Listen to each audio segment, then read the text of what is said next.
Hello friends, welcome back to channel. आज के इस वीडियो में हम ओपीपीएससी AE 2015 के पेपर 2 के सिविल इंजीनियरिंग क्वेश्चंस में जो भी आए हुए हैं वो हम डिस्कस करने जा रहे हैं। तो चलिए स्टार्ट करते हैं। The pressure of the fluid measured with the help of piezometer tube is. So with the help of piezometer tube हम मेजर करते हैं, वो होता है गेज प्रेशर।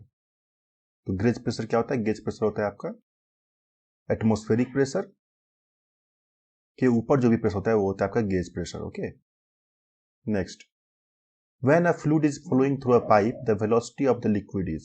So जब कोई भी फ्लूइड पाइप से फ्लो करता है तो जो वेलोसिटी होती है वो होती है maximum at the centre and minimum near the walls. Next, the hydraulic mean depth for a circular pipe of diameter d is. तो hydraulic mean depth for circular pipe होता है वो होता है आपका d/4। Next, in case of flow through parallel pipes, so in case of जब कोई parallel pipe से फ्लो करता है फ्लूइड तो head loss for all the pipes is same. तो जितने भी पैरेलल में होते हैं आपका पाइप्स, उन सभी में हेड लॉस क्या होता है? वो सेम होता है। Next, the critical depth for a channel is given by. तो critical depth of the channel जो फॉर्मूला होता है वो होता है आपका Q²/G⁻⁴। Next, when the Mach number is less than unity the flow is called. So आप यहाँ पे देखिए, अगर मैक नंबर जो है यहाँ पर अगर एक से कम है, एक से कम कहाँ पर है? यहाँ पर है। ओके, एक से कम इस दोनों में। ओके, तो एक से कम यहाँ पर जब कम है तो यहाँ पे क्या होता है वैल्यू आपकी? वो होती है आपकी सबसोनिक फ्लो होता है। ओके, अगर मैक नंबर आपका एक से कम है तो वो सबसोनिक फ्लो कहलाता है। Next, the power developed by turbine is. तो पावर डेवलप्ड बाय टरबाइन जो पावर का फॉर्मूला होता है उसमें H पे जो पावर होता है वो होता है आपका h⁻³ मीन्स जो फॉर्मूला होता है आपका उस पर directly proportional to h⁻³/2। Okay, next, which of the following pumps is suitable for small discharge and high head. तो इनमें से कौन सा जो पंप है उसमें स्मॉल डिस्चार्ज के साथ हाई हेड होता है? ओके, तो वो होता है आपका रेसिप्रोकेटिंग पंप में। रेसिप्रोकेटिंग पंप जो हम नॉर्मल जो पंप हमारे घर में पाया था चापाकल टाइप का, उसमें क्या होता है? डिस्चार्ज बहुत कम होता है लेकिन उसका हेड क्या होता है? बहुत हाई होता है। Next, the ratio between the area of crop irrigated and quantity of water required during its entire period of growth is known as. तो रेशियो बोल रहा है किसका? Area of crop irrigated and quantity of water required during its entire period क्या कहलाता है आपका? वो कहलाता है आपका duty. Okay, next, the graphical representation of average rainfall and rainfall excess, that is rainfall minus infiltration rates over specified areas during successive unit time intervals during a storm is known as।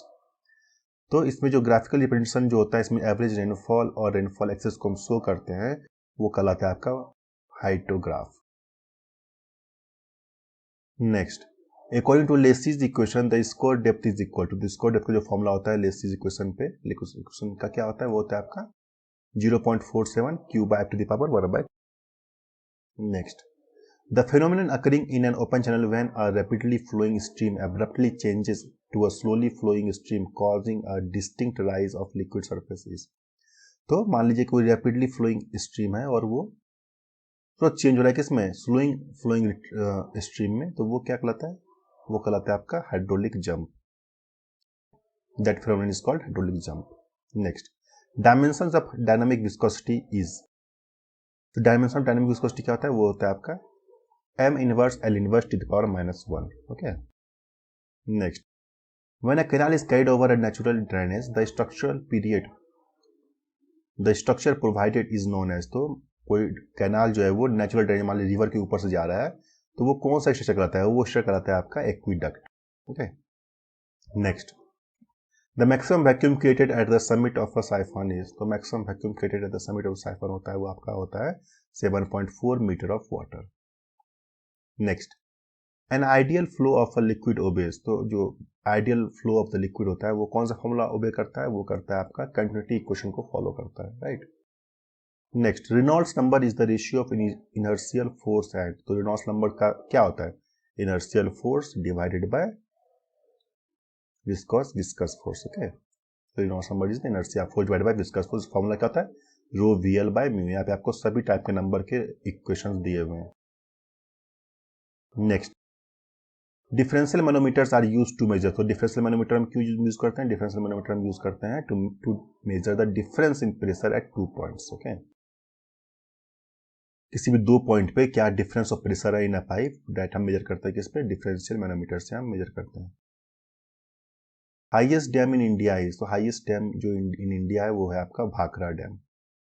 Next, if CV, CC, CD and CR are the hydraulic coefficient of an orifice then, तो इन चारों में बोल रहा है कौन सा जो है रिलेशन होता है, तो इन चारों में रिलेशन होता है आपका CD equal to CC into CV। Next, for a stability of a structure against seepage pressure according to Khosla's creep theory the critical gradient is, so the critical gradient according to Khosla's creep theory क्या होता है, critical gradient होता है आपका 1 for the stability of structure against seepage pressure. Okay, next, the main function of diversion headworks of a canal from a river is, तो जो diversion headwork हम provide करते हैं कैनाल में फ्रॉम अ रिवर, वो उसका मेन फंक्शन क्या होता है, उसका मेन फंक्शन होता है आपका to raise water level, water level को क्या करना होता है, रेज करना होता है। Next, the standard height of standard rain gauge is, तो स्टैंडर्ड रेन गेज होता है उसकी हाइट होती है आपकी 30 centimetre. Next, for determination of average annual precipitation in a catchment basin the best method is, तो कैचमेंट बेसिन में हम एवरेज एनुअल प्रेसिपिटेशन निकालने के लिए जो बेस्ट मेथड होता है वो होता है आपका isohyetal method, right. Next, isohyets are imaginary lines joining the points of equal किस पॉइंट्स को इन चारों में से ज्वाइन पे होता है, वो आइसोहाइट्स, तो आइसोहाइट्स होता है isohyets are imaginary lines joining the points of equal rainfall. Okay, an isoheight is a contour line drawn on maps that connect places or points that received the same amount of rainfall or precipitation at a given period of time, right? Next, for large cities the suitable method for forecasting population is, तो अगर कोई बहुत बड़ा city है तो उसमें population forecast करने के लिए, पॉपुलेशन फ्यूचर का पॉपुलेशन निकालने के लिए हम यूज करते हैं आपका arithmetic increase method, right. So this method is suitable for the large and old city with considerable development. Next, the maximum permissible total solid content in water for domestic purpose should not exceed, तो जो हम domestic purpose में water use करते हैं उसमें permissible total solid जो होना चाहिए वो किससे एक्सीड नहीं करना चाहिए, वो आपका 500 ppm से एक्सीड नहीं करना चाहिए। Next, the maximum permissible chlorine content for public supply should be between, तो जो क्लोरीन कंटेंट होना चाहिए पब्लिक सप्लाई का वाटर में वो होना चाहिए आपका 0.3 to 0.4 ppm के बीच में होना चाहिए, right. Next, the bacteria which require oxygen for their survival is known as, तो जो बैक्टीरिया होता है अगर उसको ऑक्सीजन चाहिए होता है सर्वाइवल के लिए तो उस टाइप का बैक्टीरिया कहलाता है आपका एरोबिक बैक्टीरिया कहलाता है, राइट।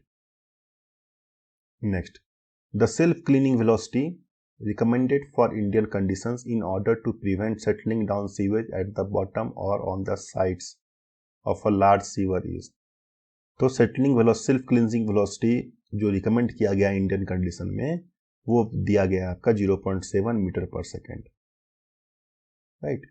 नेक्स्ट क्वेश्चन पे चलते हैं।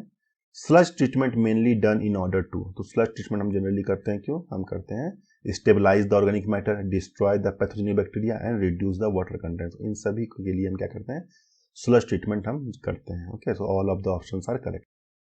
Next, aerobic bacteria, aerobic bacteria क्या होता है, एरोबिक बैक्टीरिया क्या होता है, flourish in the presence of free oxygen, oxygen चाहिए उसको, consume organic matter as their food, oxidize organic matter in the sewage, तो इसमें ऑल ऑप्शंस जो है वो करेक्ट है, क्योंकि जो एरोबिक बैक्टीरिया क्या करता है, decomposes organic matter present in the sewage in presence of oxygen to the stable inorganic product. Aerobic bacteria decompose organic matter in the presence of free oxygen to produce end product as biomass, so all options are correct, जो तीन option दिया हुआ है और तीनों क्या है, सही है। Next, most commonly used pumps for lifting water in water supply mains is, तो मोस्ट कॉमनली यूज्ड पंप जो होता है फॉर लिफ्टिंग वाटर वो होता है आपका axial flow pump. Next, by boiling water hardness can be removed if it is due to, so ऐसा क्या होगा उस वाटर में जिसका हार्डनेस सिर्फ बॉयल करने से हट जाएगा, वो होता है आपका कैल्शियम बाइकार्बोनेट। अगर आप उसमें वाटर में कैल्शियम बाइकार्बोनेट है तो आप उसको बॉयल करके उसकी हार्डनेस को रिमूव कर सकते हो, right. Next, aeration of water is done to remove, तो एरेशन ऑफ वाटर को हम करते हैं, क्यों करते हैं, टू रिमूव आपका ओडर, टेस्ट एंड ऑर्डर को रिमूव करने के लिए हम उसमें एरेशन करते हैं, right. Next, increase in population of a rapidly growing city में बी एस्टिमेटेड बाय, तो अगर कोई रैपिडली ग्रोइंग सिटी है, रैपिडली ग्रोइंग सिटी में हम पॉपुलर एस्टिमेट करने के लिए, पॉपुलेशन फॉरकास्ट करने के लिए हम यूज करते हैं आपका geometric growth method. Okay, next, during treatment of water sedimentation is done. So sedimentation हम कब करते हैं? ट्रीटमेंट ऑफ वाटर के प्रोसीजर में सेडिमेंटेशन कब करते हैं? सेडिमेंटेशन हम करते हैं फिल्ट्रेशन के पहले। फिल्ट्रेशन करने से पहले हम उसके जो सेडिमेंट्स होते हैं उसको निकाल लेते हैं, लार्ज पार्टिकल्स होते हैं उसको निकालते हैं। वो प्रोसेस जो होता है वो होता है फिल्ट्रेशन से पहले किया जाता है, right. Next, an area if declared drought affected if its mean rainfall is less than. तो अगर कोई एरिया ड्रॉट डिक्लेयर किया गया, सूखा डिक्लेयर किया गया है, इसका मतलब क्या है? उसमें जो रेनफॉल है वो एवरेज वैल्यू से कितना कम हुआ है? एवरेज वैल्यू से अगर 85% कम हुआ है तो वो जो एरिया है वो क्या कहलाता है? सूखा डिक्लेयर किया जाता है, ड्रॉट डिक्लेयर किया जाता है, right. Next, the permissible pH value for public water supply में रेंज बिटवीन। तो जो पब्लिक वाटर सप्लाई किया जाता है पानी का, उसमें पीएच वैल्यू क्या लिमिट क्या होना चाहिए? उसका पीएच वैल्यू होना चाहिए आपका 6.5 से 8.5। Next, water losses in water supply is assumed as. तो वाटर सप्लाई जो क्या आता है पूरे सिटी में, उसमें वाटर लॉस कितना एज्यूम को कंसिडर किया जाता है? तो वाटर लॉस जो कंसिडर किया जाता है वो क्या आता है आपका 15%। Okay. Next, the soil transported by wind is called. So soil transported by wind आपका कहलाता है aeolian soil. Next, the soil sample is having a specific gravity of 2.6 and void ratio of 0.78. The water content in percentage required to fully saturated the soil at that void ratio is। तो आपको यहाँ पे specific gravity दिया हुआ है, void ratio दिया हुआ है, SC इक्वल टू WG से आप इसको निकाल सकते हैं फॉर्मूला को। तो देखिए G दिया हुआ है 2.6, E दिया हुआ 0.78। तो वाटर कंटेंट क्या होता है? SC divide by G। यहाँ पे आप पुट कीजिएगा तो आपका जो W है वो आपका 30% आंसर हो जाएगा, ठीक है। तो second option will be the correct, 30%। Next, the ratio of the unconfined compressive strength of undisturbed soil to the unconfined compressive strength of the soil in a remolded state is called. So unconfined compressive strength of undisturbed soil to the remolded state वो आपका कहलाता है आपका sensitivity. Next, the ratio of settlement at any time t to the final settlement is called. तो ratio of settlement at any time t to the final settlement आपका कहलाता है degree of consolidation. Next, the suitable method of finding the shear strength of very plastic cohesive soil is by means of। तो suitable method अगर आपको shear strength निकालना है आप किसका? वेरी प्लास्टिक cohesive soil का, तो कौन सा मेथड बेस्ट होता है? तो बेस्ट होता है उसमें vane shear test. Okay, vane shear test is best method to finding the shear strength of very plastic cohesive soils। Okay. Next, the coefficient of earth pressure at rest is given by. तो coefficient of earth pressure का formula क्या होता है at rest? वो होता है आपका mu by 1 minus mu. Next, a vertical cut in a clay soil with unit weight of 19 kN per meter cube failed when the depth of cut was 4 meter. The cohesive strength of clay is। तो बोल रहा है कि vertical cut किया गया नीचे clay soil में, तो यूनिट वेट क्या है? 19 kN पर मीटर क्यूब। बोल रहा है फेल हो गया वो 4 मीटर के डेप्थ, तो उसका कोहेसिव स्ट्रेंथ क्या है? तो SC इक्वल टू कहता है 4C बाय गामा। तो C निकालने बोला आपको, C equal to 4 into 4 is height into gamma 19 दिया हुआ है डिवाइड बाय 4, ये वाला 4 आपका 90 किलोमीटर पर metre square will be the answer. So option D will be the correct one. Okay. Next, according to IS classification the range of silt size particle is. तो according to IS classification क्या होता है? Range of silt size particle होता है आपका 0.075 mm से 0.02 mm तक। Okay. Next, void ratio of soil mass can. So void ratio का वैल्यू क्या क्या हो सकता है? तो वॉइड रेशियो ऑफ सॉइल जो होता है वो क्या हो सकता है? वो take any value greater than 0 से ज्यादा कुछ भी वैल्यू हो सकती है, right. Next, relative density of a compacted dense sand is approximately equal to. तो कॉम्पैक्टेड डेंस सैंड का रिलेटिव डेंसिटी वो आपका वैल्यू होता है that is 0.95। Okay. Next, according to Terzaghi's theory the ultimate bearing capacity at the ground surface for purely cohesive soil with cohesion C and for a smooth base of a strip footing is। So according to Terzaghi's theory the ultimate bearing capacity at the ground surface, so cohesive with cohesion C for a smooth base क्या होता है आपका? Smooth base होता है आपका 5.14C। जो ये formula होता है, ये फॉर्मूला सिर्फ होता है क्योंकि जो क्लेई सॉइल होता है, कोहेसिव सॉइल होता है, उसमें विड्थ का फॉर्मूला वाला पार्ट पूरा हट जाएगा क्योंकि विड्थ उसमें कोई इफेक्ट नहीं करता है फॉर स्ट्रिप फुटिंग। ओके। सो यहाँ पे सिर्फ 5.14C वाला पार्ट ही जो है आपको करेक्ट ऑप्शन देगा। Next, select the cut statement. तो इन सभी में से कट स्टेटमेंट कौन सा है? तो इसमें से cut statement Taylor's stability number is given by. So Taylor's stability number जो है वो है आपका C/FC gamma H। Okay, next sandstone क्या होता है? सैंडस्टोन होता है आपका sedimentary rock. Next the state which is responsible for retaining water in capillary tube above the free water surface of the water body in which the capillary tube is inserted is. तो इसमें जो ये जो option कहता है ये कहता है आपका capillary tension. Okay, so the state which is responsible for retaining water in capillary tube above the free water surface of a water body in which the capillary tube is inserted is called what? Capillary tension. Okay, next the effective size of particles of a soil is noted by, तो effective size of particles जो होता है of soil वो denote करते हैं हम उसको D10 से।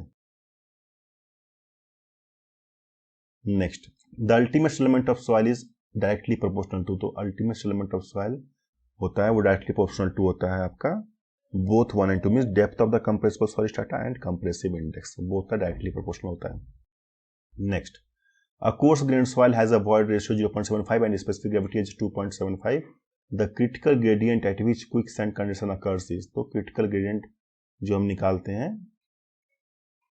for quicksand condition उसकी वैल्यू क्या होती है? उसकी वैल्यू 1 होती है। Okay, so fourth option will be the correct one. buoyant unit weight equals the saturated density, so buoyant unit weight equals saturated density minus unit weight of water. Okay, next the phreatic line is defined as the line within a dam section below which there are, so phreatic line क्या होता है? phreatic line is defined as the line within a dam section below which there are positive hydrostatic pressure, तो phreatic line के नीचे क्या होता है? वो होता है positive hydrostatic pressure होता है। okay, next the minimum center to center distance of friction piles of 1 meter diameter is, तो minimum center to center distance of friction pile of 1 meter diameter, that is 3 meter. Next, Stokes law does not hold good if the size of particle is smaller than, तो जो Stokes law जो हम settling velocity में निकालते हैं बोल रहा है वो कब अच्छा से अच्छा रिजल्ट नहीं देता है? वो कब होता है? जब आप पार्टिकल साइज स्मॉलर देन क्या हो? स्मॉलर देन 0.002 mm होगा, तो आपका Stokes law आपका अच्छा रिजल्ट नहीं देगा। Right, next the ultimate bearing capacity of soil is, तो ultimate bearing capacity of soil जो होता है वो आपका होता है load at which soil fails. Next raft foundation are generally preferred to when the area required for individual footing is more than, so हम raft foundation कब प्रोवाइड करते हैं? राफ्ट फाउंडेशन प्रोवाइड करते हैं जब area required for individual footing is more then 50% of total area होता है, तो वहां पे राफ्ट फाउंडेशन को प्रीफर करते हैं। Next The arrangement of supporting an existing structure by providing supports underneath is known as, so existing structure को support करने के लिए हम provide करते हैं आपका underpinning. So structure provided underneath an existing foundation to maintain its stability is termed as underpinning. Underpinning is used to repair, strengthen or renewal of the foundation of an existing building. Next, the most efficient traffic signal is, तो most efficient traffic signal जो होता है वो आपका होता है flexible progressive system. Okay, क्यों इसमें होता है? क्योंकि in this system it is possible to automatically vary the length of cycle division and the time scheduled at each signalized intersection with the help of computer, तो ये जो होता है आपका मोस्ट इफिशिएंट ट्रैफिक सिग्नल होता है। Right, next the rate of rise and fall of a road surface along its length is called, तो rate of rise and fall of the road surface along the length is called, वो आपका कहलाता है gradient. Okay, तो along its length is called gradient and across the length क्या कहता है? across the length कहता है super elevation. Right, next in hill roads the minimum sight distance required is, so hill roads पे minimum sight distance जो होता है वो होता है आपका stopping sight distance, आपको इतना एटलीस्ट प्रोवाइड करना पड़ता है sight distance. Okay, next which of the following method is recommended by IRC for the design of flexible pavements, so for the design of flexible pavements कौन सा method recommend किया गया है बाय आईआरसी? वो किया गया आपका CBR method. Okay, next the Indian railways is divided into, so Indian railways कितने जोन में डिवाइड किया गया? तो इंडियन रेलवे मेनली जो डिवाइड किया गया है वो किया गया है 16 जोन में। Next which of the following sleepers provide the best elasticity of the to the tracks, तो इनमें से कौन सा जो स्लीपर है वो जो बेस्ट इलास्टिसिटी प्रोवाइड करता है वो आपका करता है वुडन स्लीपर होता है। वुडन स्लीपर आपका best elasticity to the tracks provide करते हैं।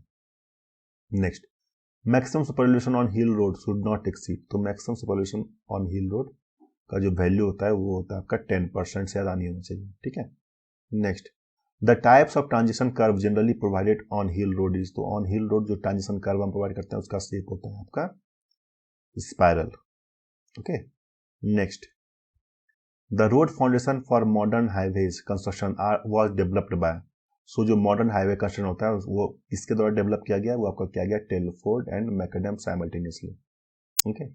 Next, Koenig of wheels is provided, तो कोनिंग ऑफ व्हील जो हम रेलवे में प्रोवाइड करते हैं, आपने देखा होगा यहाँ पे देखिए व्हील क्या होता है, हल्का सा कोन पे होता है, सो वो हम प्रोवाइड क्यों करते हैं, वो हम प्रोवाइड करते हैं to check lateral movements of wheel, to avoid damage to inner face of rails, to avoid discomfort of passenger, तो इन तीनों के लिए हम ये जो व्हील होता है आपको थोड़ा सा हम कोन करके प्रोवाइड करते हैं।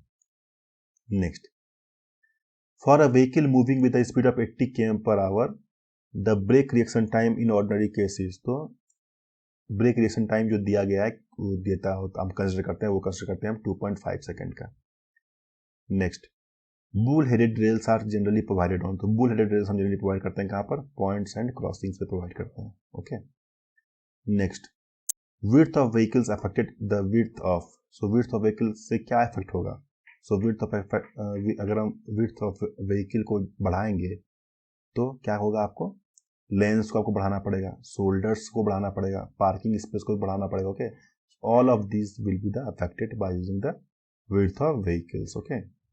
Next, the maximum safe speed on roads depends on, तो मैक्सिमम सेफ स्पीड किस पर डिपेंड करता है, वो डिपेंड करता है सभी पे, means type of highway, type of road surface, type of curves, सभी पे maximum safe speed of road जो है वो डिपेंड करता है, right.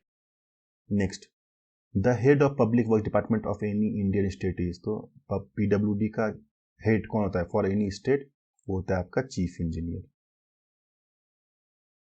Next, the optical square is use to measure angles by, so optical square हम क्यों use करते हैं, वो ऑप्टिकल स्क्वायर हम यूज करते हैं डबल रिफ्लेक्शन, जो प्रिंसिपल ऑफ ऑप्टिकल स्क्वायर क्या होता है, वो होता है आपका double reflection. When the magnetic declination is 5 degree 20 minute east, the magnetic bearing of the sun at the noon will be, तो ये हम कैसे कैलकुलेट करेंगे, ये हम करेंगे आपका ट्रू, देखिए क्या होता है मैग्नेटिक डिक्लिनेशन, क्या होता है true bearing minus magnetic bearing, okay. तो true bearing minus magnetic bearing होता है, और the true bearing of sun at noon क्या होता है 0 डिग्री और 180 डिग्री, ओके। तो इससे आप कैलकुलेट कीजिएगा तो आपका आंसर जाएगा आपका 354 degree 40 minutes. Next, a line joining the point of intersection of the crosshairs of the diaphragm and the optical center of the object glass is known as, तो line joining point of intersection of crosshair of the diaphragm and optical center of the object glass कहलाता है, वो कहलाता है आपका line of collimation, okay।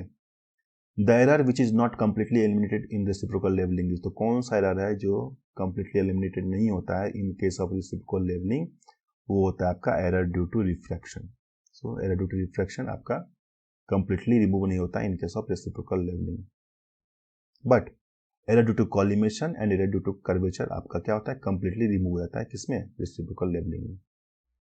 Next, the contour lines can cross one another on map only in case of the contour line एक दूसरे cross कब करता है, कब करेगा, जब ओवर हैंगिंग क्लिफ आएगा वहां पर कंटूर लाइन से दूसरे को क्रॉस करेगा। Next, a curve of varying radius is known as, तो a curve of varying radius, ऐसा कर्व जिसका रेडियस हमेशा वेरी करता है वो कहता है आपका transition curve. Next, the method of finding out the difference in elevation between 2 points for eliminating the effect of curvature and reflection is, तो अभी मैंने लास्ट क्वेश्चन पिछले क्वेश्चन में देखे थे effect of curvature and reflection को remove करने के लिए कौन सा मेथड करते हैं हम फॉलो, वो करते हैं हम रेसिप्रोकल लेवलिंग को हम यूज करते हैं। Next, the horizontal angle between true meridian and magnetic meridian is known as, तो horizontal angle between true meridian and magnetic meridian कहलाता है आपका magnetic declination. Next, a relatively fixed point of known elevation above datum is called, so fixed point of known elevation का आपका benchmark। the curvature of the earth surface is taken into account only if the extent of survey is more than, so कब हम earth surface को consider करते हैं curvature को, जब हमारा जो सर्वे एरिया होता है वो 260 किलोमीटर स्क्वायर से ज्यादा होता है, तब हम उसको कंसिडर करते हैं, right. So thank you very much guys for watching this video, thank you.